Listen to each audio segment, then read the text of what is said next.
Our final presentation before we break for our panel discussion. By the way, thank you for the questions that have come in. Do keep the questions coming in. We are moving to my native county of Cork, and they have introduced an online purchase request form. And to talk us through that, please welcome Elizabeth Desmond. Thanks very much. I've just realised there's 3 green buttons on it. Big one. Okay, thank you very much. And thank you for giving me the opportunity to speak to you today about Cork County Council Library and Art Services online book request form. And there we go. So, first off, I would like to provide some context on this, because often when we speak about libraries, we talk about the very visible side of it. So the events, the programming, the school supports, and all the other very exciting and valuable things that we do. But the background work, as you all here know, is hugely important, and we're constantly looking for ways to make things more efficient, smoother, and also to have clearer processes in place for our branch staff. So, like many places, some of our processes were and still are paper-based. When I first started in the library, which was 25 years ago, if someone came into a library branch looking for a book that we didn't have, we filled in a paper form and we sent it up to HQ. Up until last year, this is essentially what we were still doing. The only difference was the people were emailing in the form rather than putting it in the post. Sometimes then they might email in a list of things that they wanted, and there was a couple of systems going on which were essentially about the same thing. Now, we have 25 library branches in Cork County and 4 mobile libraries. So I have 8 staff purchasing in HQ, so that is for children's stock, class novels, graphic novels, book clubs, large print, audiobooks, fiction, non-fiction, etc., etc., etc. And we also buy separately for our mobile libraries. Our combined stock budgets are just over €800,000. So you can imagine the scale of what we're doing day to day. So with print forms, email forms, and email lists being sent in, it was not only time consuming, but it also meant that if somebody was absent, we had no way to know what was requested and where it was for. So it did work, and the customer always got what they wanted, but it could work better. And that's the point where we started. This does all sorts of fancy things that I didn't realise. Now, so you'll see here how the request system works. So a library user requests a book, the branch staff complete a form and send it in to the correct staff member. Then if we purchase it, it's from our national suppliers. The book is delivered to us, it's checked, it's catalogued, it's distributed to the branch, and the requester is then notified. We'll pop all of these in here for you. So what we wanted to do was to streamline the process, to develop and implement a digital form for managing new purchase requests, replacing the paper and email-based system. This was in response to operational inefficiencies. So we do have a look at, that is the old form there that we were using up until quite recently. So firstly, we identified the problem and we clarified our objectives. So you'll see here. And this was through discussions, it was through looking at workflow and talking about ways to reduce paper. We examined our existing processes to clarify the issues that prompted the changeover to a digital form, such as duplication, lack of tracking, and inconsistency in submissions. And then next, we needed to design a simple form that had the key information on it. Now, collaboration was absolutely vital to this. And again, I leave that up there so that you can be having a look at this there while I'm taking you through it. So Cork County Council has a dedicated service design and transformation team. They're part of the overall Digital and ICT Directorate. We approached them and we began discussions to develop a digital form that would suit our needs. The platform that they use, as do many local authorities, is Granicus. Our stakeholders in this are all internal. This form is for use by library staff in response to requests from the public or in response to gaps that they see in their own collections. It's a big county, so there may be similarities in what people read, but there are also differences across the different areas.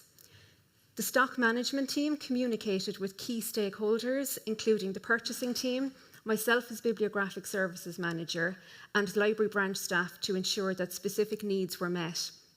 And also we wanted to build support for the new system internally. Now this did take time because we wanted to get it as correct as possible for piloting it. And moving on then to the pilot and feedback, we tested the new system in selected branches. So we chose a variety of branches to ensure that we trialled it with different size libraries, but also varying levels of busyness. Because we knew it might not be the branch manager who's completing the request form and that they can go into their office for half an hour a couple of times a week. It might very well be the staff at the desk who are also dealing with queues and with queries. So we gathered user feedback and incorporated suggested improvements to make the changes before the new form rolled out to all the branches. So these were things like the necessity of ISBNs, for example, and what fields we wanted as mandatory.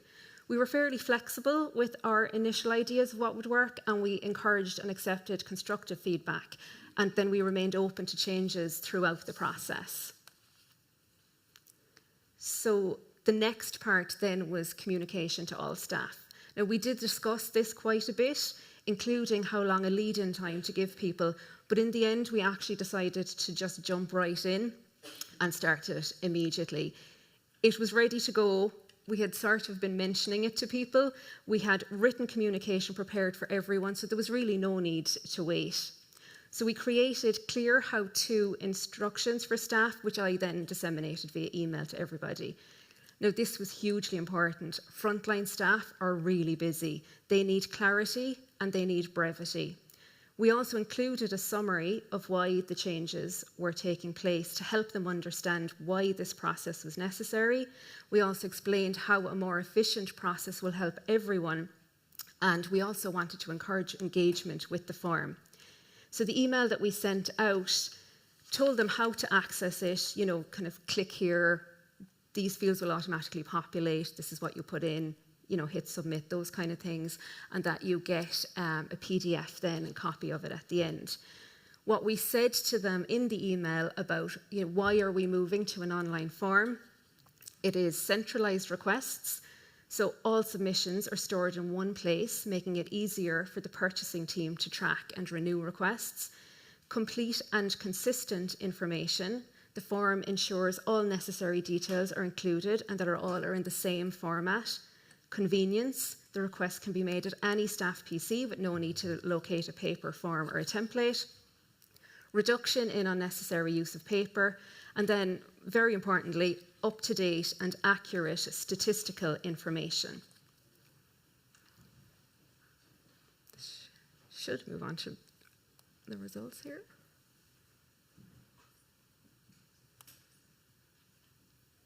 This is not moving. Oh, hang on.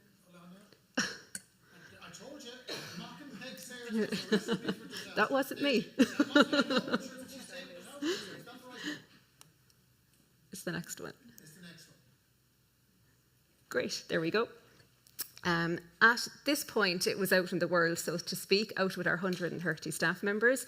So on this slide, you can see the form, but in the background, we were also looking at supporting tools and monitoring, and the reporting tool is also on this slide.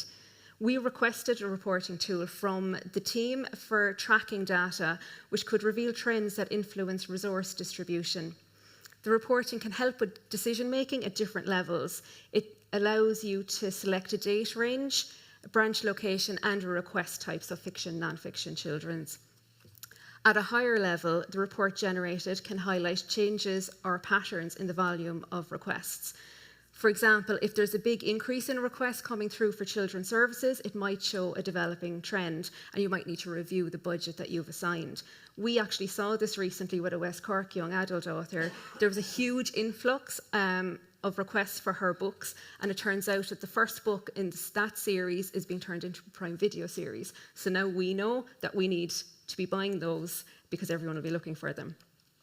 At branch level, it can also show variation between branches. We refurbished Carrigaline, and they have submitted significantly more requests since their refurbishment, showing that they're responding to gaps in the collection. In contrast, Clonakilty have submitted very few requests. Now, Clonakilty are a hugely busy, very, very vibrant branch. In their case, the reason is a combination of them being satisfied with the stock they're receiving, but also having limited staff time available to assess what they need. So that tells us they might need staffing support, or they might need support from the bibliographics team in sending new stock or going there to review what's needed.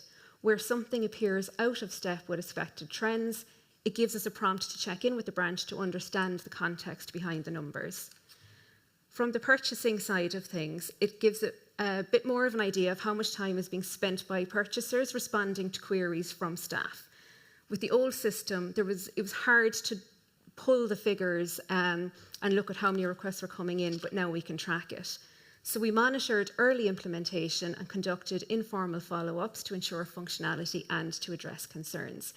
In December 2025, we conducted a short survey with library staff to gather their feedback and opinions, and it found that of those who needed to use the form, 95% had an excellent or good experience using it, and 76% of respondents noted that it takes them less than 2 minutes to complete the request form.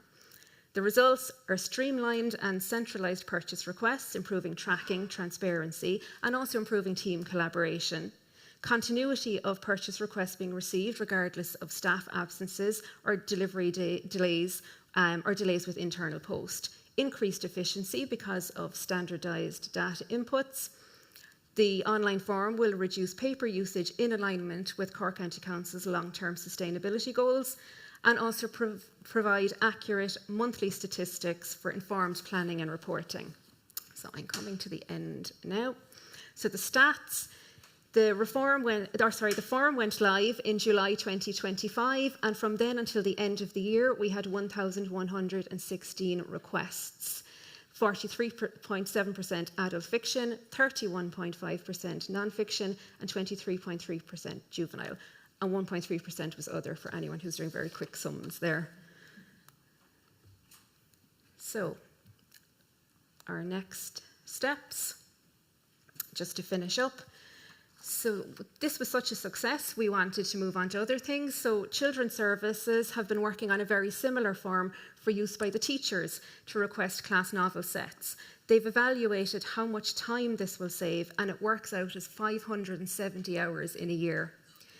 As this service is currently email-based, we won't be saving paper with this form for Children's Services, but in monetary terms, it will save €11,400 annually. That's based on a library assistant or clerical officer salary. I also approached HR and requested that our risk assessments regarding vetting be completed on a similar digital form. This is nearing completion and will make approving and tracking far easier. We've continued working with the service design and transformation team on both of these, and at this point, we've established a very good working partnership.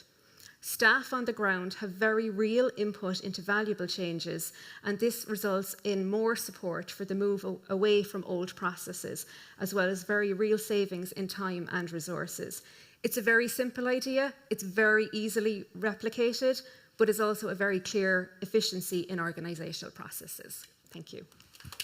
Elizabeth Desmond. Thank you, Elizabeth. I'll ask you to take a seat over here on the panel, if we can. I'm going to send you into the HSE to do a job on the fax machines they're still using. That is one good way of doing it.